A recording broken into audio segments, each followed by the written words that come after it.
Hey, what's going on? It's your boy BT. We are live here on YouTube with the thousands of True School Sports subscribers now. Let me go get my soda. Hold on. Let me get my soda. Do I have my soda with me? I got my Sprite. I got my Sprite handy with me. Well, we're here. It's currently 1:22 p.m. on a very dark and depressing day in South Florida. It's raining cats and dogs outside. So there's no sense in going outside. There's no sense in going out and about with our lives. So I figured we come on here and we talk to the fine subscribers, the fine, fight fans on here on True School Sports, and we would just talk about what's been going on in the fight game, what's been going on in the boxing world, and it would give me a chance to interact with you guys. Because I'll be honest with you guys, there's nobody here right now. I believe there's one person that just came in.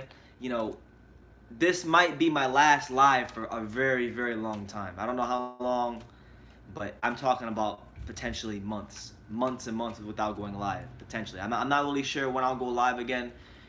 Because as you guys can see, if you guys look behind me,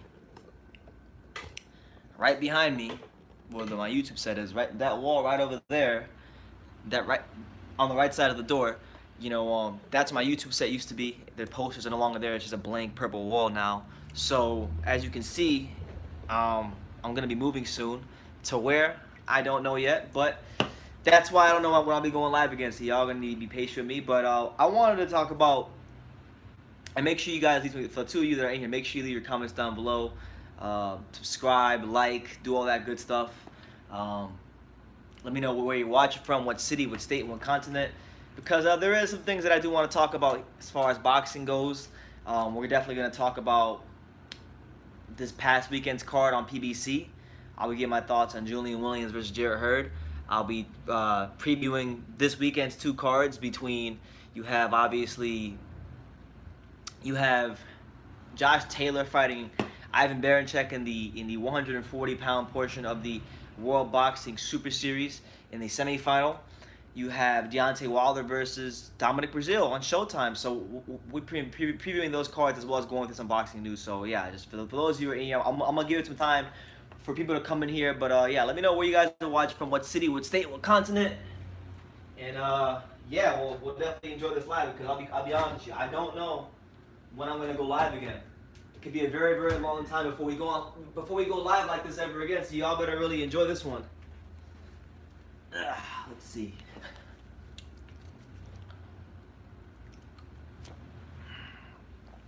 So I give about a minute or so. But yeah, while we're sitting here waiting for this next minute or so, just comment something. Leave your comments down below. Let me know where you're watching from. Let me know what city, what state, what continent. Give me your boxing questions. I'll be more than happy to answer anything, any questions you guys do have about the fight game, or just whatever. All right. So once in about 30 seconds, we'll start talking about this Julian Williams fight from this past weekend. I'll get my thoughts on that.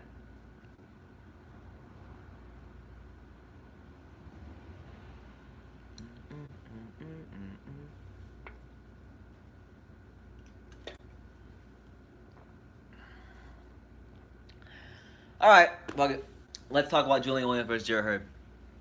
We'll start the undercard, or the co-main event on Julian Williams versus Jarrett Hurd. Now, the co-main event was interesting because it put two guys who, that if you really follow these PBC cards, you're very familiar with both fighters. Obviously, Matthew Korobov, his last fight before this one, he just fought Jamal Charlo as a late replacement. He replaced Willie Monroe, gave a very good account of himself, probably won the majority of the first half of the fight.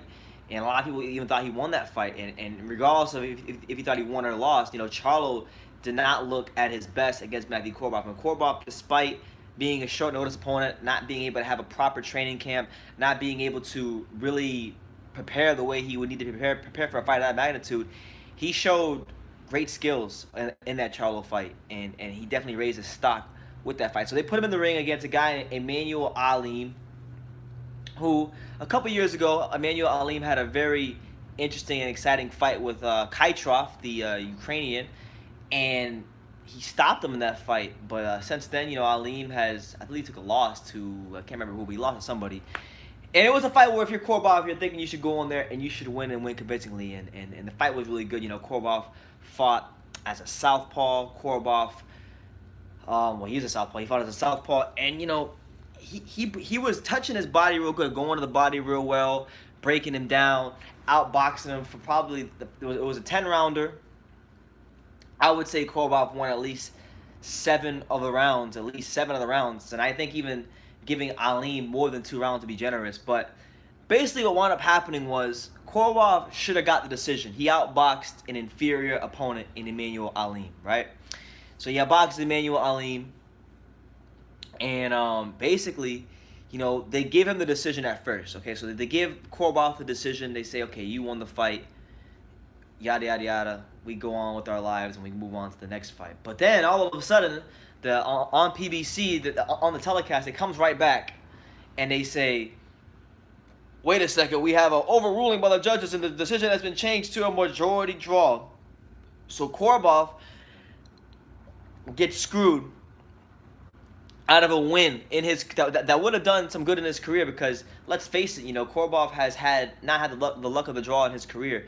When he was middleweight champion, or when he was in a fight for the middleweight title or whatever, he fought Peter Quillen. Or not Peter Quillen. He was supposed to fight Peter Quillen. Peter Quillen ducked the daylights out of him, and after Peter Quillen ducked him, he decided that he wasn't gonna fight him. He had to fight Andy Lee. That was a fight he was favored to win. Andy Lee knocks him out, and then Korobov's one of those guys who's incredibly high risk, low reward. So he was ducked and avoided for many years in the middleweight division, and he's 35 years old now.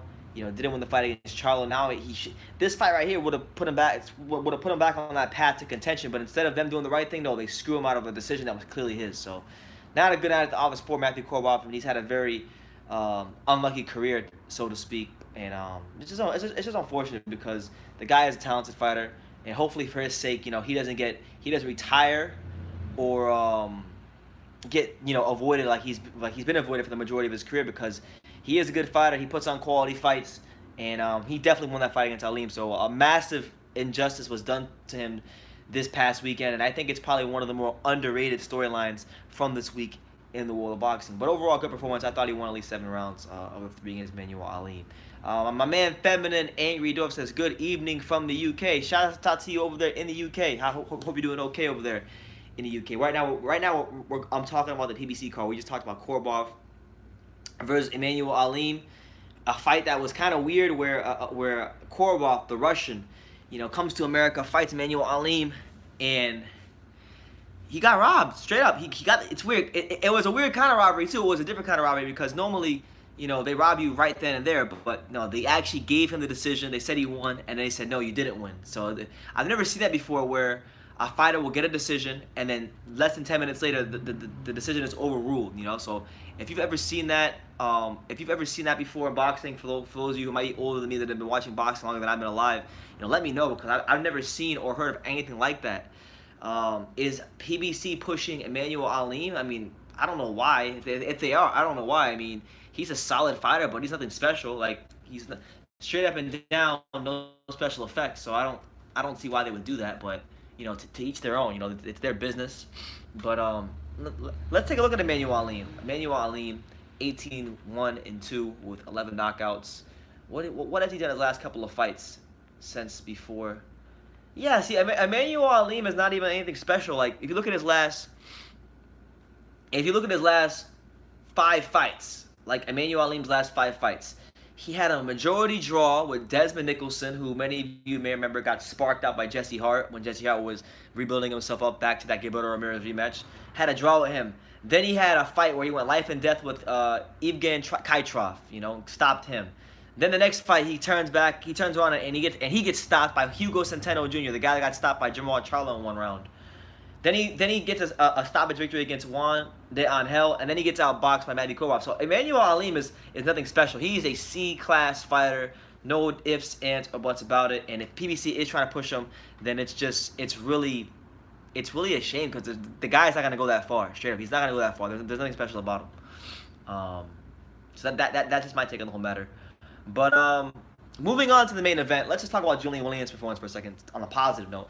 Julian Williams versus Jarrett Hurd. This was an absolute banger of a matchup. Just a banger of a matchup going in. Obviously, Jarrett Hurd, when we talk about boxing's true champions, he has proven over time to be one of boxing's true champions with the guys he's beaten and how he's beaten them. and he's probably one of the more respected champions in boxing. He might be the only fighter in the PBC stable that is a respect way, right? So I'll be honest with you guys. Going into this fight, I didn't make a prediction video. I didn't talk much about the fight leading up to it. But my initial thoughts were that I thought Julian Williams would look exceptionally sharp. I thought he would show a lot of the boxing skills he showed in the Jamal Charlo fight. But ultimately, it would be the size. It would be just, all these things, the size of Jarrett Hurd and the durability of Jarrett Hurd that allow him to eventually break down Julian Williams.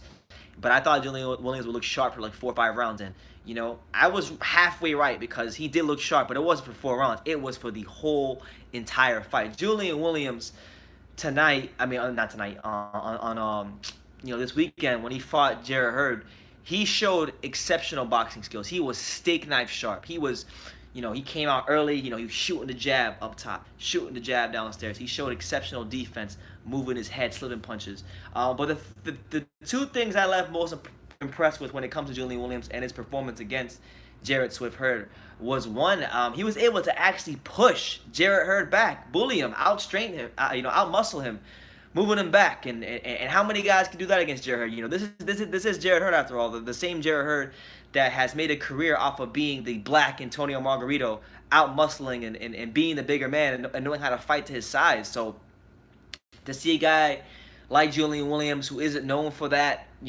pretty much to see him pretty much just dog him out and push him back, it was an exceptional performance, and he outfought him on the inside. And the second thing I left most impressed with from Julian Williams was when he was mid-range and when he was in close, he was able to pretty much find the spacing for his shots. And this is a lost art when it comes to infighting and boxing. A lot of guys will get on the inside and they don't know how to get that spacing for his shots. But you saw Julian J-Rock Williams take a half step to his right, take a half step back, and he was able to land uppercuts, right hooks. Whatever he wanted to land on the inside, he was able to land it, and then he would come back downstairs. And it was just a masterful performance. I would even go as far as to say that in the last couple of years, it might be the best performance I've seen from any fighter going on the road here in America. It was just an absolute amazing performance, and he even managed to get a knockdown, and give Jarrett Hurd the first knockdown of his career, and he pretty much just reigned on his whole entire parade. And I remember years ago when I used to talk about 154, I used to say things like that I believe Julian Williams will be the best fighter in this weight class, and then obviously he got thrown in that fight with Jamal Charlo, and ultimately, that became a fight where he lost in devastating fashion. And I'll be honest with you, I never thought he would be the same after that. I never ever thought he would be the same after that. But I did that all those years ago. I did think he would be the best fighter at 154, and I'm happy that he turned his performance. He turned in a performance like this so that he could show people that, hey, I'm still an exceptional fighter. And you saw what it meant to him when he won the fight. You saw what it meant to him. You saw the emotion, you saw the outpour, you saw just all the sacrifice that he made. He realized that it had paid off, and he is unified world champion. So now they're talking about him potentially fighting the winner of Charlo versus Harrison. Ideally, look, if he does a rematch with Jarrett Hurd, I'm not against that at all. But my dream scenario is I'm hoping Tony Harrison wins his next fight against Charlo, and then we get to see Julian Williams versus Tony Harrison, because these are 2 guys that, in terms of American fighters, in terms of our fighters over here on this side of the pond, these are 2 guys that have faced some adversity in their careers, and they have overcome to become world champion again. And I respect that a lot, because especially here in America, when you lose as a fighter, it's really hard to come back from that. And they just overall they've overcome. So big shout out to Julian Williams on his performance this weekend. I have my video on that coming out in a couple days. Well, I'm getting more of my thoughts on that, but right now we're just spitballing here and we're just talking. But let me get to some of your comments. So my main man Martin Kearney says, BT, what's up, bro? What's up, Martin? How you doing over there, champ? Good to hear from you. Good to see you. Or not to see you, but good to hear from you. Good to see you in the comments. Yeah, I got that one very wrong. I thought J-Rock was getting KO'd. I hear Hurd didn't take it seriously. He got a haircut and fucked around before the fight. Excuses, maybe. He's calling a rematch clause. I hear. I mean, look, regardless of what he did before the fight, he still fought the same way he always fights, in that Jarrett Hurd fashion, where he comes forward. I didn't really see him do much in his style, differently in his style. So I don't necessarily think it was a focus thing. I think it was a style thing. Julian Williams had the style to beat him. I mean, I thought he'd be a live dog coming into this fight. I just didn't think he had the durability to hang with Jarrett Hurd. But he showed otherwise, and he outskilled the living shit out of Jarrett Hurd, and it was an easy night of work for him, surprisingly. Absolutely, Edwin Miranda. It was a David and Goliath type of a fight, guy. Jarrett Hurd's a behemoth. He's an absolute behemoth. The guy is incredibly, incredibly tall and big for the weight class. He's a lot of people say he's a weight bully. And it was just a great performance. Martin Kearney says, R.I.P. to Burt Cooper and Harold Letterman. Absolutely, R.I.P. to both Burt Cooper and Harold Letterman. I actually just did a video about that yesterday. It should be out sometime later this week. But I just give my thoughts on both those guys. It's funny. I actually had the chance to meet Harold Letterman a couple times in my, travels in the fight game. And I met him once in 2015 at the Heavyweight Factory. He was there for the Shannon Briggs fight. Great guy, exceptional man. And then I met him again in 2016 when I covered the Terrence Crawford versus Hank Lundy fight. And I actually did an interview with him, and he was very nice to me. So, Harold Letterman, great guy to talk boxing with. May God rest his soul. He gave fight fans a lot to be, thankful for in his work with HBO Boxing, being the unofficial scorecard. And, boxing just hasn't quite been the same since we haven't been able to hear, okay, Jim, I got it, fill in the blank. So, yeah, RIP to him. And definitely RIP to Burt Cooper, one of the toughest contenders of the 1990s. Never quite broke through and won the heavyweight title, but, had a really good fight against Holyfield, nearly got him out of there. And then, straight up, Riddick Bowe, he got ice against Riddick Bowe, but, just a guy who fought all comers, a throwback fighter, someone who is definitely, worthy of respect. So, yeah, just rest in peace to both those guys. It's been a tough week for the fight game, and losing two exceptional men like that. LR Chiga says, what's up, man? I think that knockdown was kind of a slip. The shot didn't look that hard. I think the shot before had more of an effect. I haven't watched it back since, so I'd have to go back and watch it to give you my opinion on that. But I remember that punch landing pretty flush, and her getting knocked on his ass. So I'll go back and I'll watch it later, and I'll see what you're saying. But regardless of that, regardless of the knockdown or not, he outskilled, outmuscled, and bullied Jarrett Hurd the whole fight. So yeah. Can I ask a question? On the ESPN card on Saturday, in the UK, folk only got 2 fights. Did American viewers get more direct on ESPN? Well, I can't really answer that question for you, Feminine Angry Dwarf, because I didn't watch the ESPN card. I watched the PBC card. I wasn't really interested much in the ESPN card.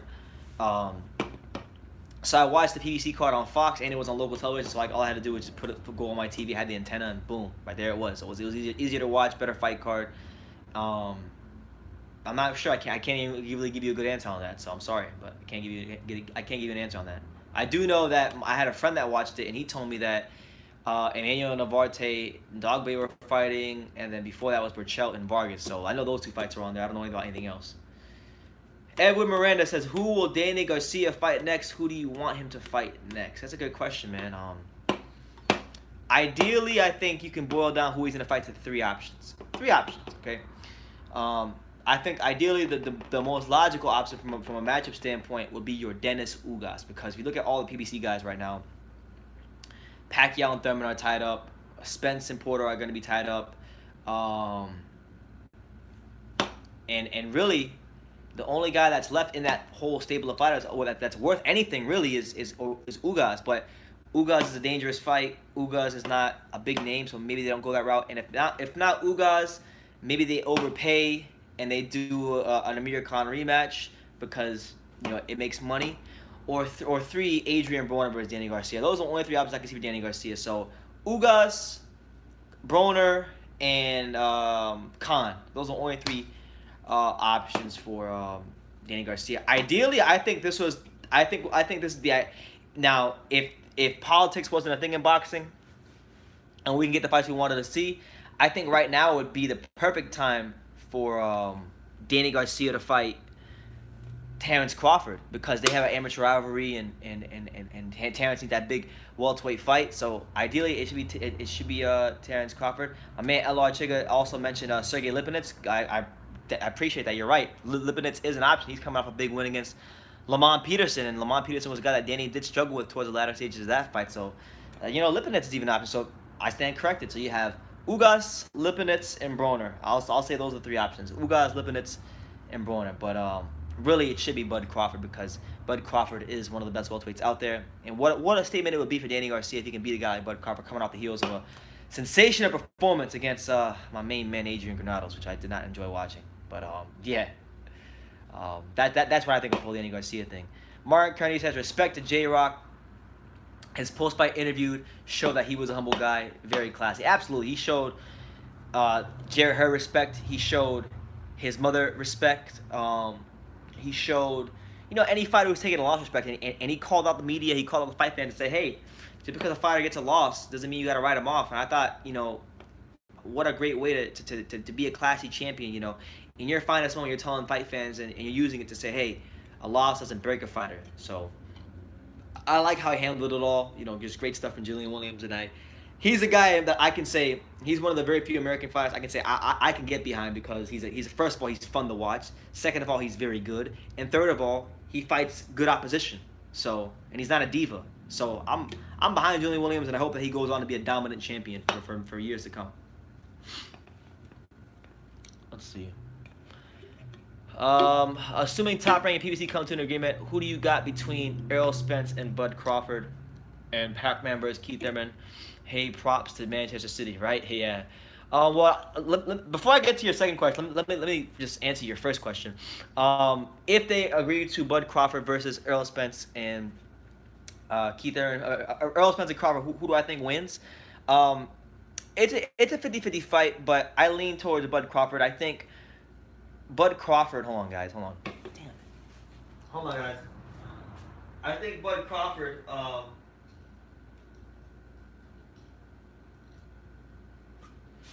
Bud Crawford is one of the most skilled fighters on the planet. Like, he's one of the most skilled fighters on the planet. He's someone that, hold on, guys. I gotta do something around the house real quickly. Hold on.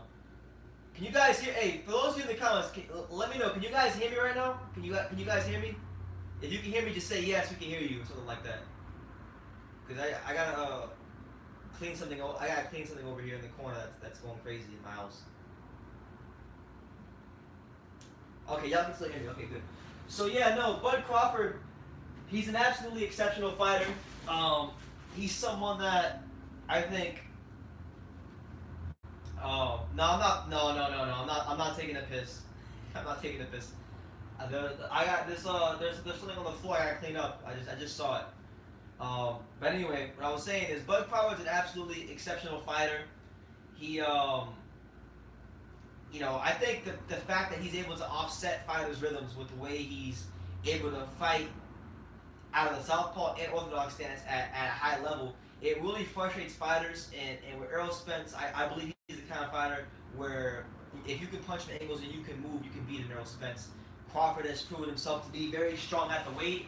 He's proven himself to be someone that, people don't know this about Terrence Crawford, but he's actually comes from a wrestling background. If I'm not mistaken, he was a state champion wrestler when he was in high school. So he's very strong on the inside, and we saw when he fought Jeff Horn, a guy that was significantly bigger than him, he was able to pretty much out-muscle Jeff Horn, which I know you guys are saying, well, it's Jeff Horn, but Jeff Horn's a big welterweight. Jeff Horn is a big welterweight, and he wasn't able to push Crawford around, and I found that impressive. So it's that. It's also the fact that Terrence Crawford's overall, inside fighting abilities have improved with time, and I've been saying for a while now, I think Bud Crawford is the only welterweight in the world who could actually outbox and outfight Errol Spence Jr. on the inside. So I got Terrence Crawford outboxing Errol Spence in a hard-fought unanimous decision. As for Keith Thurman versus Pacquiao, it's a very interesting fight because we don't know which Keith Thurman is going to show up. We don't know because of he's been so inactive in recent years. But I think with Keith, he's someone that you can't just write off because he's one of the smartest fighters in boxing. He's got incredible boxing IQ. his boxing IQ is actually, believe it or not, what's been able to get him through all of his big fights. Like, he's not beating Danny Garcia if he doesn't have the boxing IQ and lateral movement, you know, to get around the ring. Same thing with Porter. He's not catching Porter with some of those shots moving backwards if he doesn't have the boxing IQ to land the counter shots he wants to land. So I don't want to write him off, but right now I'm favoring Pacquiao. I'll probably go Pacquiao to outwork Keith Thurman, maybe even hurt him, score a knockdown. So I got Pacquiao in a unanimous decision victory over Keith Thurman. But just really excited for both those fights. If Crawford Spencer happens, obviously I'll be very excited for that. You know, when Thurman Pacquiao comes along, I'll definitely be excited for that. But either way, I think it's going to be Judgment Day for Keith Thurman because there's been a lot of talk about, from his side of things, about like how serious he is about.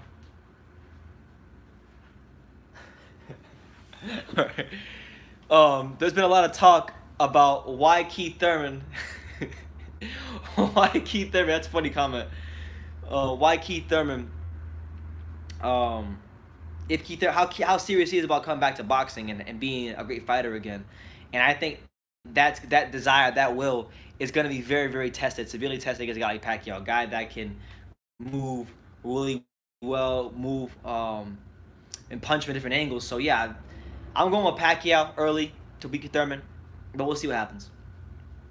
Oh man, as for Manchester City versus Manchester City winning the league yesterday, I was absolutely over the moon to see the Red Shite lose the league yesterday.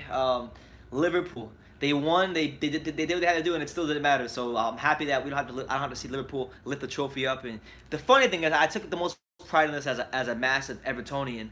That, you know, Liverpool and City, Manchester City, that is, neither one of them dropped points from March 3rd on.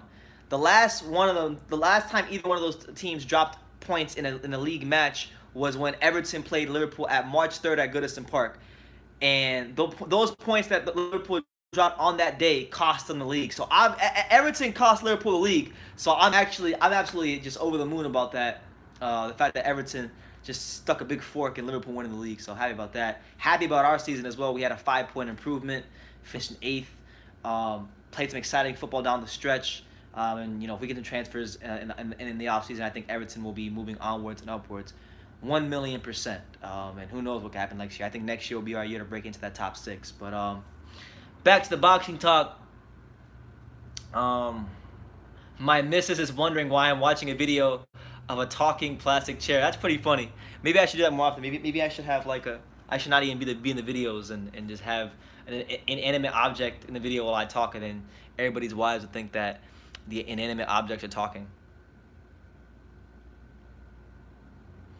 Yeah, I made a video about this about a month or so ago about Pacquiao, because Pacquiao, he's now 40 years old, and a lot of fighters don't do great once they hit that 40-year-old mark. You know, there's only a handful of fighters to do really well at 40. You know, like guys like Vitaly Klitschko, guys like George Foreman. And Pacquiao, so far as he's been turned 40, you know, he's got Adrian Broner on his resume. So I'm saying if he beats a guy like Thurman, you know what? It's going to add to his legacy because he's beaten a guy like that in his 40s. That's number one. And then number two, Thurman is the guy that Floyd Mayweather ducked and avoided for years. He was, you know, Thurman was Mayweather's WBA mandatory for like 2 or 3 years. So, yeah, man, you know, just it's a great fight for both fighters, and it does a lot for both fighters if they win moving forward. So, yeah, there's that. I think it's the perfect time for DSG to move up to middleweight and fight Canelo Alvarez. Nah, he's going to that wouldn't be smart for Canelo. Oh man, for BC says, I'm just here to gloat about Liverpool versus Barcelona. I call that. Yeah, I gotta give it to you, man. I actually thought about you too when Barcelona bottled it and lost. You did call it. I mean, I was here celebrating, happy that Messi about how great they are ever again. They had one job and they blew it. You know, they had one job and they blew it. You know, I could have been happy that Liverpool season altogether is done. They would have just did their job. But no, now I gotta watch them play in the final. Hope that Tottenham helps me out. So we'll see. But yeah, I got Pacquiao over Thurman. I think this win for Pacquiao will definitely just put extra icing on what's already a beautiful looking cake known as his resume if when he beats him. And Thurman's never been in a fight at this level. It's his first pay-per-view fight. It's gonna get a lot of attention. It's gonna do a lot of buys. I'm gonna buy it. So we'll see what happens. Yeah. And Ajax blew that game so badly against Tottenham. But I don't know. We'll see. We'll see how the final goes. I'm gonna let you guys know in advance. June 1st is gonna be a very exciting day here on True School Sports because the afternoon the Champions League finals going on, and then at night Joshua's making his American debut. So who knows, man? Maybe you might get 2 lives on that day. You might get the Champions League final live, and then you might get the Joshua Andy Ruiz live. But this is probably gonna be my last live for a couple of weeks. For those of you guys who are just kind of funneling in here, I'm probably not gonna be live on YouTube for at least 2 to 3 weeks because I have a lot of stuff going on. As you guys can see, the iconic wall my YouTube set used to be is no longer. I'm going to be moving out of this place very soon. To where yet, I don't know, but we'll figure that out as we go along. All right, so let's get into some boxing news. Let's get over to some boxing news. Some interesting stuff going on in the fight game at the moment. So it was announced today that on the June 1st card at MSG for Anthony Joshua's fight with Andy Ruiz, that Josh Kelly has his opponent, Josh Pretty Boy Kelly, his opponent has in fact been announced, and he will in fact be facing Ray Robinson, Philadelphia's very own Ray Robinson. Ray Robinson just had a fight on the Vosdik card, which was in March, and he fought Kavaluskas, and he fought him to a draw, which I thought was ridiculous. I thought he lost that fight pretty clearly. But Josh Kelly's fight Ray Robinson. Ray Robinson's probably like the biggest name he's fought so far. It's somewhat of a step up for him. Ray Robinson's a tall, lanky, rangy southpaw. Doesn't like to throw punches. Likes to move around a lot. So it'll be a fight where Josh Kelly's footwork, his ability to cut the ring, and land hard shots will be tested. And I'm looking forward to seeing what he does. Because Ray Robinson, I'm not gonna lie to you. I'm not really a fan of him. He's a decent fighter, but I'm not really a fan of him.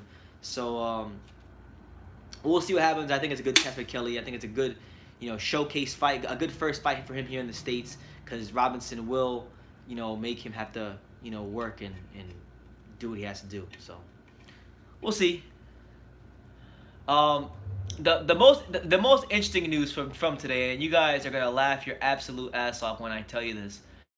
Tyson Fury's fight, his upcoming fight with Tom Schwartz, the big fight, the American debut in Las Vegas at, I believe it's at the, MGM Grand? In the UK, that fight with Tom Schwartz will be on BT Sport box office pay-per-view. Yes, Tyson Fury versus Tom Schwartz will be on pay-per-view in the UK. Now, I would love to hear what my UK people watching this have to say about that, about Tyson Fury potentially going over there to the UK. That pay-per-view in the UK, that's pretty ridiculous. That is probably like, I know I don't have to pay for it, so I have no reason to really get mad for it, but that is one of the most shambolic things in the boxing world I've heard in quite some time. Tyson Fury versus Tom Schwartz in a pay-per-view fight.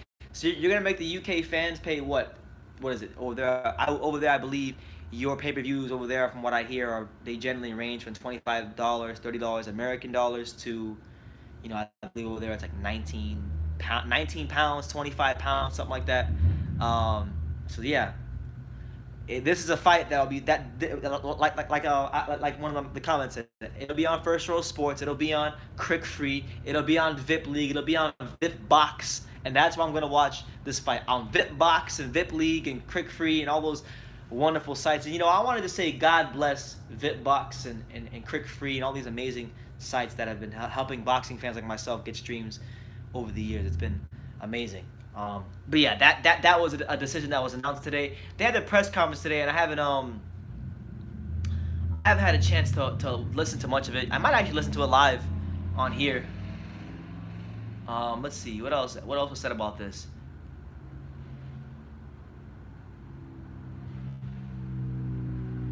So yeah, Frank Warren also stated today at the press conference that Tyson Fury will have 2 fights, and then a Deontay Wilder rematch, which will be likely next year. And so we're looking at probably Thursday, or not Thursday. Again, Schwartz in June, tune up in September, and then a big fight next year. against Wilder early in the year.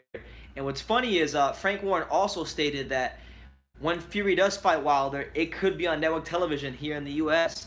Possibly, he cited ABC being the network that they fight on. And look, I want that rematch to happen. If it happens on ABC, that would be big for boxing in this country because boxing needs to be on network television here in America. And love him or hate him, that's what Al Heyman did at first with PBC. And it's got a lot more eyeballs on boxing. You know, this weekend with Hurd and Williams, it was on network television. And I had friends who don't normally watch boxing. They saw it and they texted me to say, hey, Brendan, there's this fight on PBC. And they asked my opinions on the fight. So it's bringing boxing to the consciousness of, you know, the average Joes here in America who don't normally pay for, you know, closed circuit television or DAZN or things like that. So if they're able to get Fury versus Wilder done on ABC on network television, that would be absolutely massive for both careers of each fighters, for boxing in this country, and I'm rooting for that. I hope they can follow through and deliver on that kind of a promise. So that's that from Frank Warren. Let's see. Wow, Frank Warren then continued with more delusional statements about Tyson Fury, stating that Tyson Fury is certainly in the league now. After his performance against Wilder, where most, if not all of his fights are now on pay-per-view. That's where Tyson Fury is at now. He's on the same level as Anthony Joshua. That's where he's at.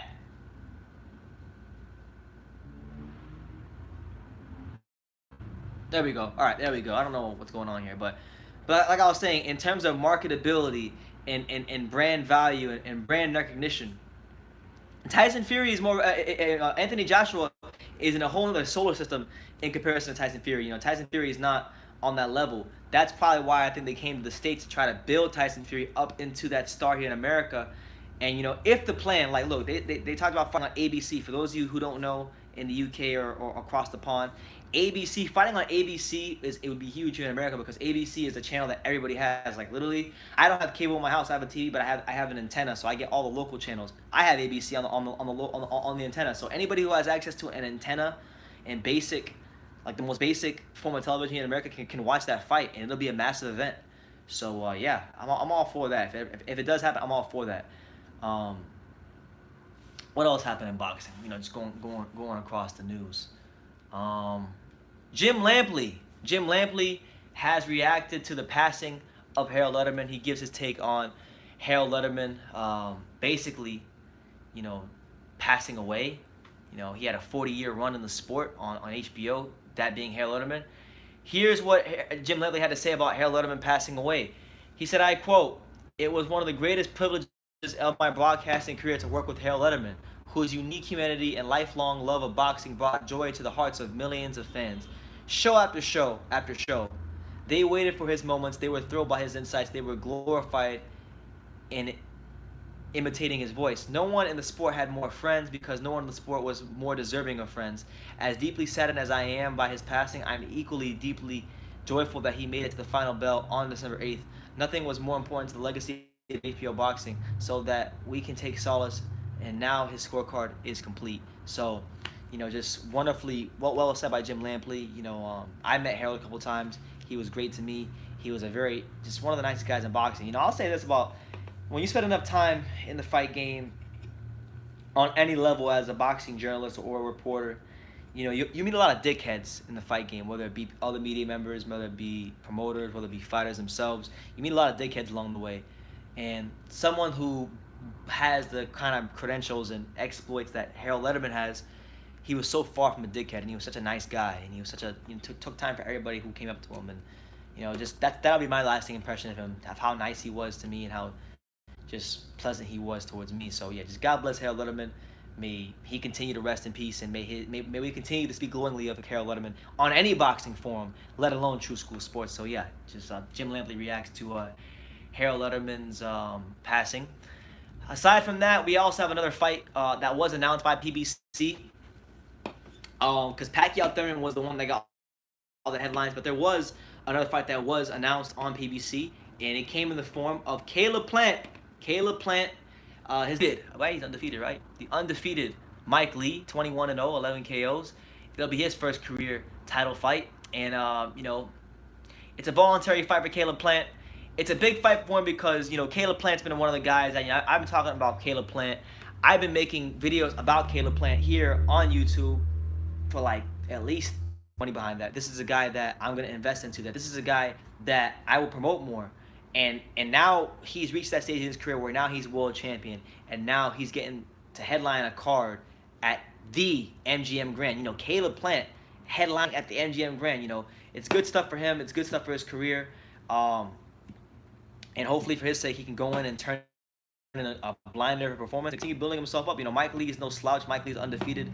Mike Lee is a good boxer. It's funny of Mike Lee because when I go to the gym, I go to work out at LA Fitness here in South Florida, off the street from where I live, and they had this commercial. Apparently, Mike Lee has a sponsorship deal with LA Fitness because literally, like, there's like that. I'll be in the gym changing, and they'll say like I'm hearing all these songs, and all of a sudden you hear, "Hi, I'm Mike Lee. I'm professional boxer Mike Lee," and then he talks about LA Fitness and just is an advocate for LA Fitness. So yeah, that's probably the most I know about Mike Lee, other than the fact that he's undefeated, is that he has an affiliation with LA Fitness, and I hear about him every time I go to the gym. But it's an opportunity for him to become world champion. It's an opportunity for him to definitely beat one of the better fighters from America right now in Caleb Plant. So I'm looking forward to that fight whenever it happens. And what else we have? Let's see some comments. Battle Hub, what's up, champ? How you doing? Yeah, J-Rock had an upset. Mexican fight fans, what's up? Good to see you. Virgil Ortiz versus Mario Barrios. That's a good fight. Two young Mexican-American prospects at 140. Give me Virgil Ortiz, man. Virgil Ortiz, an absolutely fantastic fighter. Dubois versus Nathan Gorman. That's a good fight. You know, Gorman's gonna definitely go in there and try to outwork and break down Dubois with pressure and combination punches. I got Daniel Dubois though picking the right shots, hurting him and getting him out of there. So give me Dubois in a tough 5-round stoppage.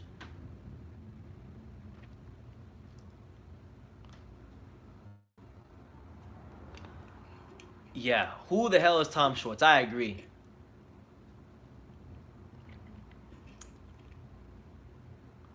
That's true, but I ultimately feel like with Thurman, in order for him to beat Pacquiao, he's gonna have to really hurt him. I mean, I don't know, man. We don't know when Pacquiao will fall off that cliff because he's at that age now where any fight he could just completely be shot. You know, even if he hasn't taken punishment, he could just come into the ring and be a shot fighter. So hopefully that's not the case. Hopefully there's still plenty left in the tank when he does fight Thurman, and he can go in and turn a great performance. But I'm gonna go with him to outwork Thurman and hurt him a couple times and maybe even get him out of there. But yeah, I'm actually gonna I want to see what Tyson Fury had to say in this press conference. There's a clip here on Michael Benson's Twitter account of Tyson Fury basically giving his take on giving a lecture about the heavyweight division, and just Tyson Fury at the press conference today. So let's see what Tyson had to say. I want to listen to this. Giving his take on giving a lecture about the heavyweight division, and just Tyson Fury at the press conference today. So let's see what Tyson had to say. Actually, hold on, let me pause this. Let's see what Tyson had to say. I became the best fighter in the heavyweight division. Number 1. Barring no fight, it wasn't known for 6, 3 or 4. Vladimir was known as the undisputed heavyweight king because he couldn't fight his own brother. So when I beat him, I became that. You know what? It didn't even change me one bit. Not one bit. So I'll answer that question. When that does happen next year, because he will, because he can beat me, I'll still be the same person as I am today. Because real people don't change. They just stay the same. Because I'm happy in this skin. This is me.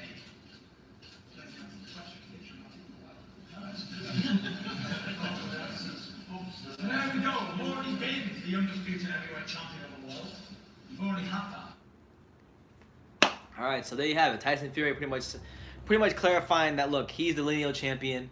That when he beat Vladimir Klitschko, he became the guy, and that's just what it is. And you know, he's got a claim to the heavyweight title, but you know, until he fights Joshua or Wilder again, or just anybody of note, people really aren't going to care much for Fury. You know, I care for Fury because I like him.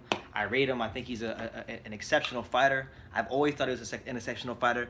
I was probably one of the only people here on YouTube beforehand, and I would challenge you guys, check the dates of my videos. I was probably one of the only people here on YouTube that before the Wilder fight, I actually made a video and told you why I think Tyson Fury is going to beat Wilder beforehand, not afterhand, but beforehand. And I stuck my neck out there, and I was ultimately proven right on the night. He just didn't get the decision, but not really over the moon about his fight with Tom Schwartz. I'll watch it, but you know, it is what it is, man. It'll happen, and it'll be what it'll be. But you know, it's not something that I'm really too over the moon about. But I find it hilarious that in the UK that they're making that pay-per-view. It's kind of disgraceful. So that's that. But moving on from Fury, moving on from just the heavyweight division, I want to actually talk about. I want to preview this week's two cards. I want to preview this week's two major cards. We have. We'll start off with the smaller card of the two. We have Josh Taylor fighting Ivan the Beast Baranchyk in the semifinal of the 140-pound World Box Super Series. That's the main event. I just want to run through that card a little bit. So you have Chantel Cameron on that card. You know, a really good lightweight. You know, she fought Katie Taylor in the amateurs. Lost to her a couple times in the Olympics, I believe. Might be a potential Katie Taylor opponent. She's fighting a TBA, so, you know, good luck to her on her fight. But she's probably one of the most legit remaining opponents out there for Katie Taylor around her weight. So, yeah, Chantel Cameron's on the undercard of that. You have a couple of fighters I've never heard of. I'm not really too familiar, but we got Reese McFadden. You got Lee McGregor, not really too familiar with. You got Paul Butler, who fought Emmanuel Rodriguez in the opening rounds of the World Boxing Super Series. He's got a TBA schedule. And then the co-main event of this fight happens to be Emmanuel Rodriguez versus Naoya the Monster Inoue. Now, this is interesting stuff because, you know, with that being said, right now, like, Inoue is definitely one of the top 5 best fighters out there, no doubt about it. If you know anything about boxing, if you sit here and try to tell me that if there's any 5, if you tell me there's 5 boxers in the world that are more talented, more skilled, and operating at a higher level right now than Naoya the Monster Inoue, then you're out of your damn mind. You're not really watching boxing. But he has a big fight this week. He's looking to become, he's looking to beat a really good fighter, a really good fighter, and an undefeated one at that. And Emmanuel Rodriguez, a guy who has been very underrated over the years, a guy that's been, you know, a very well kept secret for the most part, because he doesn't do a lot of talking. He hasn't been in a ton of big fights, but I've seen him box a couple times. I saw him box a couple times on television. I actually saw him box once in person a couple years ago when I went to. He fought on the undercard of Rances Bartholomew versus Mickey Bay here in South Florida at the Hard Rock, and just a really good, solid boxer, a high-level boxer, moves pretty well, throws good combinations, but don't really have that next level power. I'm not really sure how he beats a guy like Inoue who can do what he does and also has power to boot. So, you know, he's definitely going to be up against it. I'm not picking him to win this fight. I got Inoue stopping him probably 6 rounds or so. You know, I think Inoue is at that level right now where he can take a guy like Emmanuel Rodriguez, a guy who's a good fighter, who could probably beat a lot of bantamweights out there, but Inoue, I think, is good enough to make him look like an ordinary fighter. So I'm going to go to Inoue to beat Emmanuel Rodriguez. And then the main event is a big fight. It's Ivan Baranchyk versus Josh Taylor, 19-0 versus 14-0. And the winner of this fight's Regis Prograis. Now, I've long been saying that Ivan Baranchyk is the dark horse of this tournament. He's someone that, like, when we talk Ivan Baranchyk, you know, probably one of the most explosive punchers in all of boxing. That's what makes this fight so exciting. With that being said, though, he's fighting a guy in Josh Taylor who's got power in both hands, who's exceptionally, who's tall for the weight, knows how to box on the outside, knows how to box mid-range, has been in there with some good fighters, you know, Victor Postal, Miguel Vasquez, you know, just turned O'Hara Davies into O'Hara the Black Quitter Davies, as Ty and Booth would say, and just probably one of the more battle-tested young fighters out there at the moment, and this will probably be the biggest test of his career, and I think he's going to pass it with flying colors and go to the World Boxing Super Series final, and he's long been my pick for this tournament since they first announced it. So I'm going with Josh Taylor to absolutely just turn in an absolutely exceptional performance against Ivan Baranchyk. I think he'll even stop him because Baranchyk has showed in a lot of his fights, particularly if you watch him against Peter Petrov, he can hit you with the whole kitchen sink, but normally after the fourth round, he begins to run out of ideas, and sometimes he even gasses out. And I think Taylor will be able to take advantage of that, and he'll hit him with something he doesn't see, and he'll get a stoppage over a very good undefeated fighter, and go on to the final and set up one of boxing's best fights at the moment, which is him versus Prograis, and I'm looking forward to seeing him fight Prograis. I'm picking him to beat Prograis, but if Prograis wins, I think that'd be a great win for him, as I think he's probably one of the better fighters from our country at the moment here in America. So that's a good card. Looking forward to that, And then moving on to the PBC card, you have Deontay Wilder taking on Dominic Breazeale, and we'll get into that here in a second. But you have Dylan Price, Dylan the real deal Price. He's fighting a 4-6-2 guy. He should improve to 8-0 and continue moving up the ranks. He's on the card. You have both of the Gary Russell Jr.'s brothers fighting on the card against overmatched opponents. You have Gary Russell Jr. himself. In fact, the whole Gary Russell family fighting. You have Gary Russell Jr., you have Gary Antonio Russell, and you have Gary Antoine Russell all fighting on the card. So Gary Russell's whole family is on the card. Okay. Gary Russell Jr. is having his first fight in over a year. He's doing the traditional Gary Russell thing where you don't fight for like a year. And he's fighting, featherweight gatekeeper Kiko Martinez, 38-8-2. He should absolutely destroy Kiko Martinez. If you're worth anything in the division, you destroy Kiko Martinez. Carl Frampton did it. Leo Santa Cruz did it. So he should be doing that. But he needs to fight top competition. And unfortunately for him, I know he wanted Gervonta Davis. He said Al Haymon blocked that fight. But hopefully he can fight like a Santa Cruz or some of the other guys in that stable of fighters, because he's probably been one of the biggest wasted talents from this country in a very long time.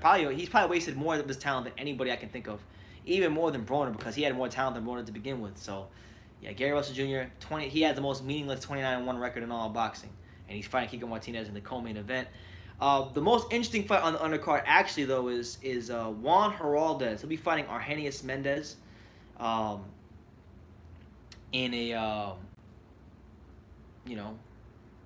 really good fight for him. Many of you may not be familiar with Juan Heraldez, but he trains at the Mayweather Boxing Club. He just had a really good win on the undercard of Danny Garcia versus Adrian Granados. He fought the always tough and very game Eddie Ramirez, and he was getting outboxed by Eddie Ramirez, and he stopped Eddie Ramirez. So that was a good win for him against Eddie Ramirez, and now he's fighting a guy in Arrhenius Mendez, who was a former world champion, I believe, who's been in there with a lot of top guys, and it's another test for him. He's stepping it up in levels as he continues to move up the 140-pound ranking. So it's actually, I would say, good matchmaking with that fight from PBC. So, shout out to PBC for the matchmaking there. And then in our main event, we have Deontay Wilder versus Dominic Breazeale in a grudge match. And it's a massive grudge match because they had that incident a couple years ago where, Wilder had some problems with Breazeale, and there was a whole incident with his family. So there's bad blood.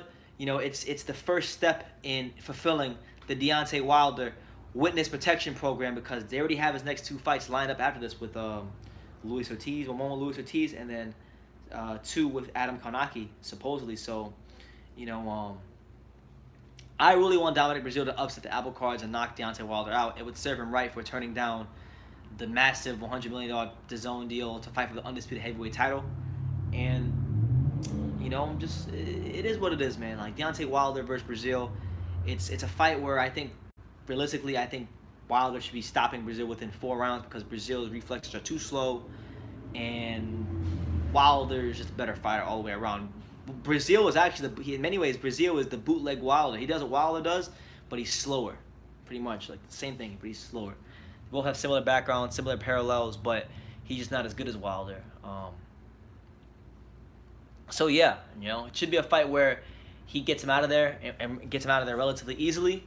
But we know that he's not fighting Joshua next, and we know he's not fighting him in the fight after that. So, I just want Breazeale to upset the apple cards and just knock him out somehow. But let's get back to some of your comments. So, Block the Boxing. What's up, champ? No one cares about British boxing. That's not true. I like British boxing.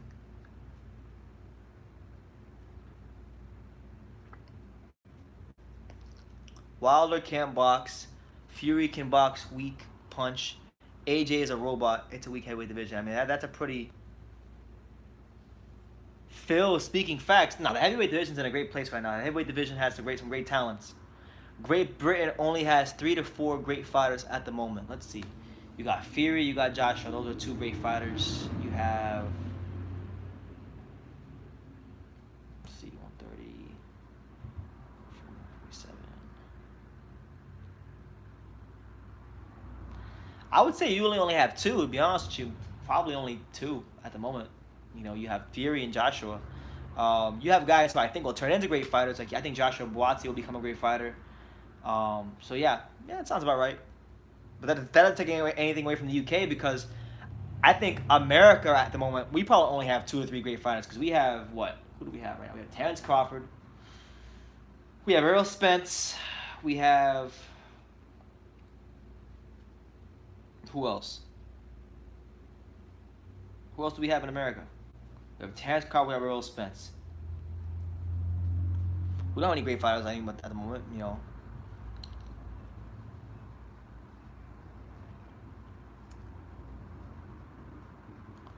Yeah, until Wilder gets him out of there, anything can happen in that fight. So hopefully it's a fun fight. Hopefully it's a fun one while it lasts. I really want to see Brazil knock him out though, because I'll tell you this, you know, as slow as Brazil is, if he's able to, I think you should count Julian Williams. You know what? Okay, yeah, Julian Williams. So we have Julian Williams, we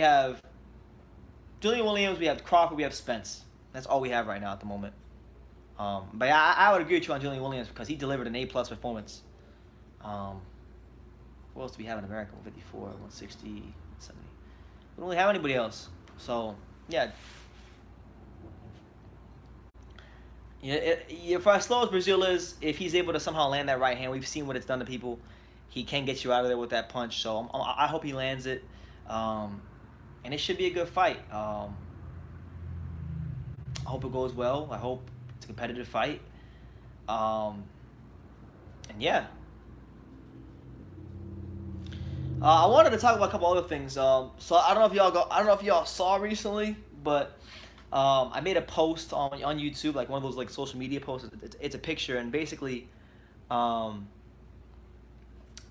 the moment, right now as it stands, fingers crossed, I'm gonna be going to the UK probably in the second half of this year,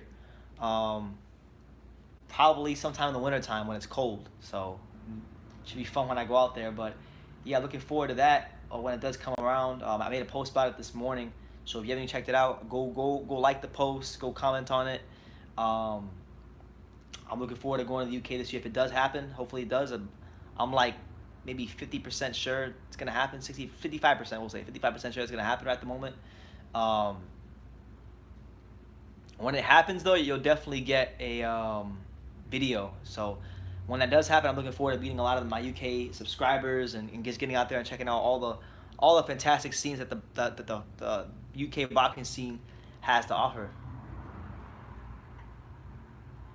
I heard something like that too about the zone. I heard that too about something about the zone, and you know, we'll see, man. You know, I'll tell you this.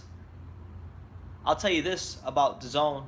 A reliable source told me what their subscriber numbers were about 2 weeks ago, and their subscriber numbers aren't very good at the moment here in America. Their subscriber numbers are below 100,000. I talked to him about this before the Canelo fight. So maybe they've gone up a little bit since the Canelo fight, but at the last time I've heard, you know, the DAZN numbers were hovering around 83,000 here in America, which is not good at all. So they have a long way to go, and you know, we'll see what happens, man. I think as much as I agree with their business model, you know, they're not an established brand name here in America. And when you're competing against the likes when you're competing against the likes of ESPN and Showtime Boxing, you know, it's a lot to compete with. So we'll see what happens with the zone. 600K, really? I heard 83,000. That's what I heard. Somebody in the boxing world that I know. I mean, hopefully it's 600K. I mean, I don't know what to believe, honestly. I don't know what to believe because the person I talked to was pretty reliable. But you just never know with that kind of stuff.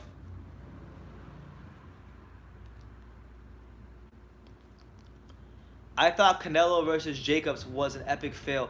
I mean, they said they had over 1.2 million viewers. So if that's the case, then great. But in terms of presentation, yes, it was an absolute fail. Daniel Jacobs' ring walk was an absolute shit show. They had him walk all the way out from the tunnel, and they stopped him, and then they introduced Canelo, and then they introduced. It was weird. It was weird, and then they weren't showing replays in between rounds. There was a lot of complaints from people about their presentation. So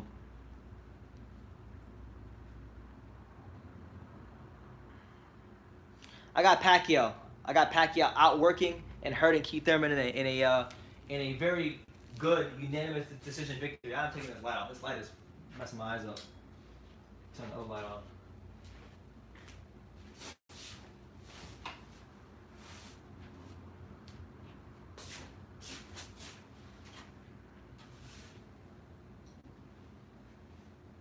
But yeah, interesting. A lot of interesting stuff going on in the boxing world, to say the least.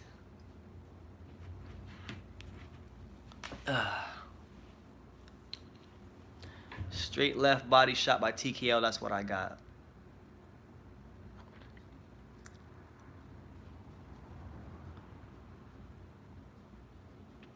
The zone is always going to struggle to get going in the States. I think some of the other countries they bullied with money and got the big sports. America has other big power players with big money.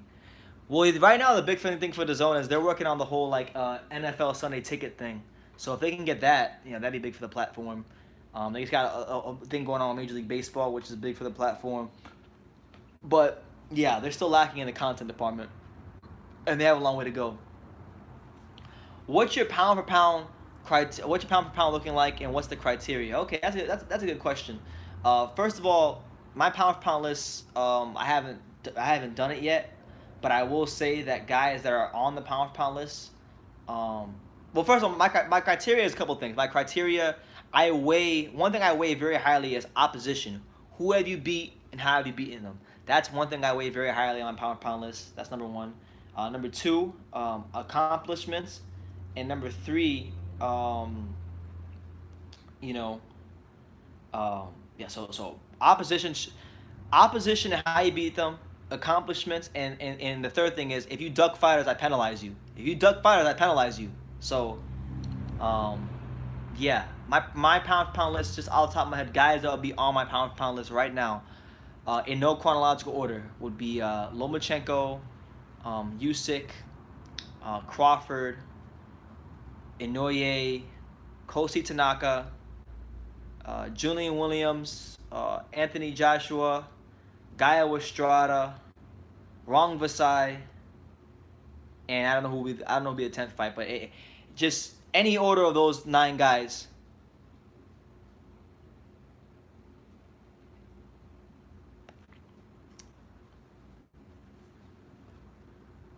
And then the 10th spot will probably go to the winner of the 140 Super Bowl Boxing Super Series.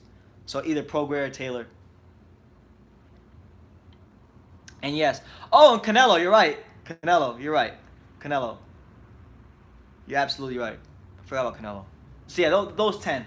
Those 10 probably made my list. Lomachenko, in no order. Lomachenko, Usyk, Inoue, Canelo, Tanaka, Crawford, Joshua, Gaio Estrada, Wrong Vasai, and someone else. I can't remember right now. I'll make a list soon. Oh, and probably like Julian Williams. Pacquiao has underrated body work. He hurt multiple opponents to the body with his straight left. Thurman got a soft body. He's gonna get that work. It's a great point. That left hand is enough for a lot of fighters to rethink their whole life's choices. So, yeah, hopefully Pacquiao can definitely land those punches, because I want to see Pacquiao get this win. I really do. If Pacquiao is Pacquiao top 5 pound for pound if he beats Thurman? I think so, especially with his age, resume. Yeah, man, people are forgetting, man. If Pacquiao wins this fight, fuck it, he's gonna have to be on high on the pound for pound list. Cause 40 years old, being a senator, beating Keith Thurman, please. Danny Garcia and Sean Porter couldn't even beat Keith Thurman, and they're full-time boxers. This is their life. Maybe Pacquiao does it as a hobby at this point, cause he likes it.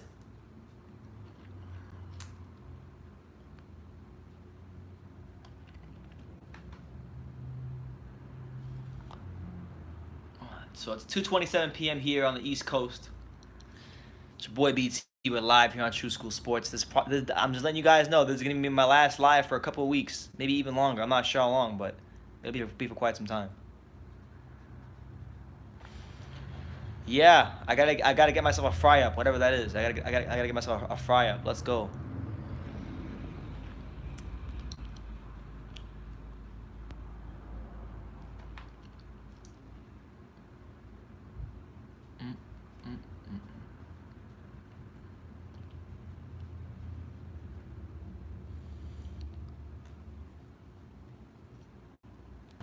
Speaking of part-time high, Pacquiao is doing Senate at the moment. That's what I'm saying. Pacquiao is a part-time boxer, and he's still a top 5 welterweight. What about fight nights? Yeah, hopefully, I'm gonna definitely be planning my trip when I do go there around a fight night. The thing is, the way I'm planning on doing it, because I don't have a lot of money right now, so when I get paid again, whenever that is, which should be in about a week or so, when I get paid again, I'm gonna buy my ticket for a random time in the UK, and hopefully sometime around that time there'll be a fight happening. But regardless, at bare minimum, I'll definitely be at bare minimum going to the boxing gyms there, because I've done a lot of research. I've done a lot of research on just boxing gyms there, like the Repton Boxing Club, the ABC Rotunda, the West Ham Boxing Club, the Peacock Gym. There's a lot of gyms I want to go to. Someone asked, what is your job? Boxing is my job. Boxing is my job. True School Sports, what do you think about Thurman and Pac-Man? It's a good fight. It's a very good fight. It's a fight where both fighters have a lot to prove. Thurman has to prove that he's serious about being one of the best fighters in the world again. Pacquiao is out to prove that he still got it at the age of 40 and kind of defy the odds at boxing. To beat a guy at this level, at this age, would be just absolutely exceptional. Let's see.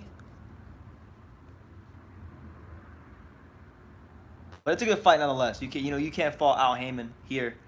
They're making the fights that fans want to see here. Hey man, you may get AJ. I bet he's looking to fight back in the UK at the back end of the year. Yeah, exactly. So but what I'll do basically is I'll probably book my flights to the UK sometime within the next 2 months. When I do that, you guys will get a video basically saying that I'm going to the UK, and then yeah, we'll see what it is out there in the UK.